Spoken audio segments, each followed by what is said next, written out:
अस्सलाम वालेकुम guys, my name is Chaudhary Aamir and welcome to Tell Visa Centre. हमें कल एक यूके का रिफ्यूज़ल रिसीव हुआ। हमारे क्लाइंट का रिफ्यूज़ल था। हमारे क्लाइंट ने हमें अप्रोच किया। हमने उनका 14 वेब को वीज़ा अप्लाई किया था और उनका वीज़ा रिफ्यूज़ल आया कल। सो जब वीज़ा रिफ्यूज़ हुआ, जब उनका केस रेडी हो रहा था, उनके सारे पॉइंट्स हमने हाईलाइट किए, ईच एंड एवरीथिंग उनसे डिस्कस किया, उन्हें हमने सब कुछ बताया। जो उनका एक नेगेटिव पॉइंट था कि वो खुद वीज़ा अप्लाई कर रही थी, उनके husband already in the UK में थे और मुझसे उनके हस्बैंड ने कांटेक्ट किया और उनके हस्बैंड ने मुझे सारे डॉक्यूमेंट्स दिए और हमारी सारी फाइल प्रिपरेशन सब कुछ उनके थ्रू हुआ। ठीक है, इन पर्सन वो मुझे आके नहीं मिले। बहुत से लोग ये भी पूछते हैं कि आपका ऑफिस किधर है, हम किधर आएँ। आप लोगों को मेरे पास आने की ज़रूरत नहीं है। हमारी जितना भी काम है वो ऑनलाइन बेस्ड है और हम ऑनलाइन बेस्ड आपकी फ़ाइल प्रिपेयर कर देते हैं, आपके सारे काम कर देते हैं। अब ये वीज़ा जब रिफ्यूज़ हुआ और मुझे रिफ्यूज़ल मिला, जब मैंने रिफ्यूज़ल रीड किया तो मैं हंस रहा था, क्योंकि जब वीज़ा अफसर को रीज़न नहीं मिलती रिफ्यूज़ करने की, तो वो ऐसी रीज़न्स बना के वीज़ा रिफ्यूज़ कर देता है। और बहुत से लोग जो गरीबों के पैसे वेस्ट कर रहे हैं, और किसी का मुझे कॉल आती है कि 29,000 पे, और किसी की कॉल आती है मुझे 50,000 पे, हमने वीज़ा अप्लाई कर दिया विदाउट स्पॉन्सरशिप और उससे पहले किसी कंट्री में नहीं गए। और ऐसे मुझे बहुत सी कॉल्स आती हैं जिनकी फ़ाइल अभी ठीक नहीं होती और बहुत से कंसल्टेंट ऐसा करते हैं कि उनके वीज़ाज़ अप्लाई कर देते हैं।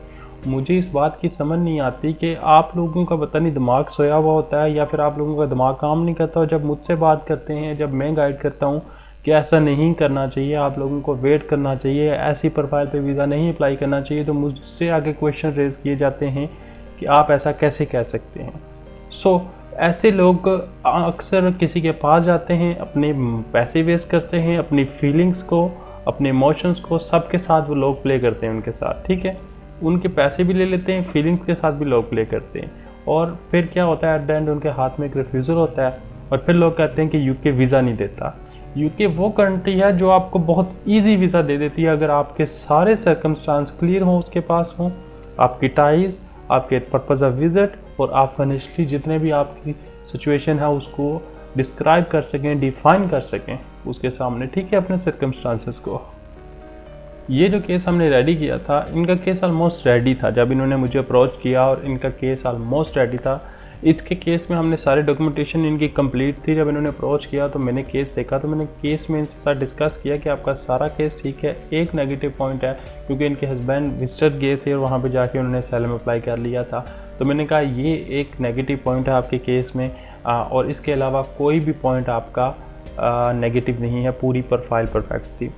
तो मुझे लगा कि वीज़ा अफसर, जब हमने कुछ चीज़ हाइड नहीं की है, जब हम लीगली जा रहे हैं, हमारे पास स्पॉन्सरशिप है और हम वहाँ पे 10 डेज़ के लिए जा रहे हैं, हमारी होम टाइज काफ़ी स्ट्रॉन्ग हैं और मैं सिंगल पेरेंट्स हूँ, ऐसा वहाँ पे शो करवाया गया। और अपने मॉम एंड डैड के साथ रहती हूँ और mom and dad socially dependent हैं उन पे।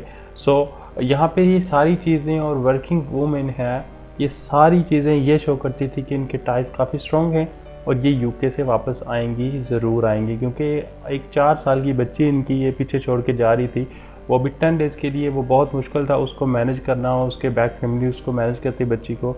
तो हमने ये सारी चीज़ें देख के इनका वीज़ा अप्लाई करवाया, और जब वीज़ा रिफ्यूज़ल उसको नहीं मिला ईसीओ को, तो उसने रिफ्यूज़ किस बेस पे किया, आइए देखते हैं। अगर आप लोग ये रिफ्यूज़ल पढ़ें तो यहाँ पे सबसे पहले जो मैंने अमाउंट्स हाईलाइट की हैं, ये इनकी मंथली इनकम, ईयरली इनकम। बहुत से लोग मुझसे क्वेश्चन करते हैं ना कि आप मंथली इनकम क्यों, ऐसे इतने क्वेश्चंस क्यों कर रहे हैं कि आप मंथली इनकम कितनी है, मंथली एक्सपेंस कितने हैं, ईयरली इनकम कितनी है, ये क्वेश्चंस क्यों कर रहे हैं, टैक्स रिटर्न मैच करती है या नहीं करती। सो ये देखें, हमारा जो एक्सपीरियंस है ना, वो बताता है कि वीज़ा ऑफिसर आपसे क्या डिमांड करता है। सो हमारा एक्सपीरियंस हमें बताता है। ये देखें वीज़ा ऑफिसर ने क्या लिखा है। टू बी ऑनेस्ट, लोग हमारी बात को बुरा मानते हैं कि जब हम उनसे पर्सनल डिटेल मांगते हैं ना, कोई एक बंदे का मुझे टैक्स आता है कि हमने 4 फैमिली मेम्बर ने वीज़ा अप्लाई करना है, हमारे अकाउंट में 40 मिलियन है, 1.5 लाख हमारी इनकम है, हमारा वीज़ा हो जाएगा। तो मैं बताता हूँ कि 1.5 लाख तो एक बंदे की ट्रिप कॉस्ट है। आप 4 बंदे एक साथ जाएंगे, आप लोगों की इतनी ट्रैवल हिस्ट्री भी स्ट्रॉन्ग नहीं है, तो कैसे होगा वीज़ा। और फिर लोग माइंड कर जाते हैं कि, और फिर किसी के पास जाकर रिफ्यूज़ करवा देते हैं। सो हमारा जो सिनेरियो है, सिस्टम है, वो ये है कि हम उस केस को लें जो होने वाला है, जिसमें हम मेहनत कर सकते हैं। और मुझे समझ नहीं आती लोग पता नहीं क्यों इतने बेवकूफ़ हैं या फिर क्यों इतने पागल हैं, और जिस बंदे के पास जाते हैं उससे ये भी नहीं पूछते कि आप क्या रेडी कर रहे हैं। वो बंदा उन्हें घुमाता रहता है और वो घूमते रहते हैं, और ये सिचुएशन है यहाँ पे आज का। सो रिफ्यूज़ल में रीड करता हूँ यहाँ पे इनकम्स की। यहाँ पे उन्होंने बताया कि 49,500 इनकम है आपकी, एनुअल इनकम इतनी बनती है, और आपकी इसके बाद इन्वेस्टमेंट से जो इनकम है वो ये है। एंड आप इस ट्रिप पे 1100 पाउंड खर्च करने जा रहे हैं, और इसके अलावा आपका कोई भी बंदा इस ट्रिप के लिए पे नहीं कर रहा। Given that this represent more than 1.5 times your stated monthly income, यानी कि 1.5 मंथ की आपकी इनकम है, और इसलिए मैं मुतमिन नहीं हूँ कि ये आपकी income in line with your stated income. And I did not find it credible that you will spend this level of fund on the short trip to UK. मुझे ये यकीन नहीं है कि इस अमाउंट को आप यूके में शॉर्ट ट्रिप पे खर्च करेंगी। रीज़न लगा दिया कि 1.5 मंथ की इनकम खर्च करने जा रहे हैं, इसलिए मैं मुतमिन नहीं हूँ। सो नीचे जो उसने रिफ्यूज़ल लगाया है वो वही जो हमने पहले डिस्कस किया था। बट यूके के लॉज के मुताबिक कि जब हम अपने बड़े भाई का कोई चीज़ प्रूफ अटैच करते हैं, तो जब वो 18 साल से ऊपर होता है तो ये क्या लिखते हैं कि वो बंदा इंडिपेंडेंट है, उस बंदे की आपके साथ कोई कनेक्शन नहीं हो सकता। ठीक है, 18 साल के बाद अगर हम अपने फादर मदर की स्टेटमेंट अटैच करें तो वो कहते हैं कि ये बच्चा 18 साल से ऊपर है, ये इंडिपेंडेंट बच्चा है, ये आप उनसे कैसे ले सकता है, यानी कि सपोर्ट कैसे ले सकता है। इवन के हमारे जो पाकिस्तानी कल्चर में ये है कि बच्चा बेशक 50 साल का भी हो जाए, फादर और मदर उसकी सपोर्ट करते रहते हैं। बट यहाँ पे ये क्या लिख रहे हैं, यहाँ पे ये बताते हैं कि नहीं, ये नहीं हो सकता। 18 साल के बाद जो बच्चा वो इंडिपेंडेंट हो जाता है और उसको खुद सारा कुछ करना चाहिए। सो इस रूल्स के मुताबिक वो हमें वीज़ा रिफ्यूज़ कर देते हैं। यहाँ पे उन्होंने इनके हस्बैंड को पर्सनली ले लिया और यहाँ पे उसका लिख के इनका वीज़ा रिफ्यूज़ कर रहा है। ये कह रहा है यहाँ पे ये कि आपके हस्बैंड यहाँ पे आए थे और यहाँ पे आके रुक गए हैं और परमानेंटली यहाँ पे सेटल हो गए हैं, और मैं इसलिए सर्टिफाइड नहीं हूँ कि आपके outside of the UK strong ties हैं और आप UK at the end of your stay leave करेंगी।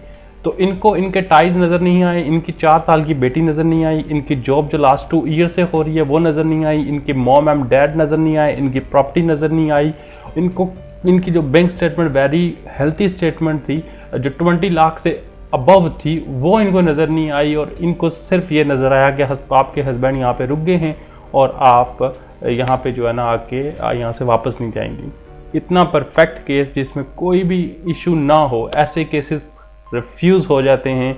आपका हस्बैंड था या आपका ब्रदर था वो यहाँ पे रुक गया था, इसलिए हम आपका वीज़ा रिफ्यूज़ करते हैं। सो ऐसे केसेस पे हम pre action protocol and judicial review कर सकते हैं। जो लोग हमें अप्रोच करते हैं और ख़राब केसेस, नहायत ख़राब केसेस जिनकी इनकम 30,000, 20,000, 50,000 के राउंड अबाउट हो, और वो यूके की ट्रिप कॉस्ट लिखें 2,000 पाउंड हम वहाँ पे जाके खर्च करेंगे, और फिर वहाँ पे 20, 60, 30 टाइम लिखा हो कि आप अपनी इनकम से ज़्यादा पैसे खर्च करने जा रहे हैं, तो एक वो चीज़ बनती है जब आपकी कोई ट्रेवल हिस्ट्री नहीं है, आप इससे पहले दुबई तक नहीं गए और यूके में जाके आप 4 लाख 3 लाख रुपए खर्च करेंगे। और यूके क्यों जा रहे हैं? आपकी जब कोई ट्रेवल हिस्ट्री नहीं है, आप एज ए टूरिज्म के लिए जा रहे हैं और इतने ज़्यादा पैसे यूके जाके खर्च करेंगे, तो वो पागल हैं, आपको वीज़ा दे देंगे। और पागल आप लोग हैं जिनकी बातों में आ जाते हैं लोगों की और फिर अपने वीज़ा रिफ्यूज़ करवाते हैं। सो जिस बंदे को भी कोई इशू है यूके से रिलेटेड या फाइल प्रिपरेशन करवाना चाहता है वो हमसे कॉन्टैक्ट कर सकता है। पर्सनली हमारा व्हाट्सअप नंबर ऊपर है, बगैर अपॉइंटमेंट के कॉल पिक नहीं होती, लिहाजा अपॉइंटमेंट लेके कॉल किया करें। और मिलता हूँ नेक्स्ट वीडियो में। होपफुली आप लोगों को मेरी वीडियो पसंद आई होगी। अल्लाह हाफिज़।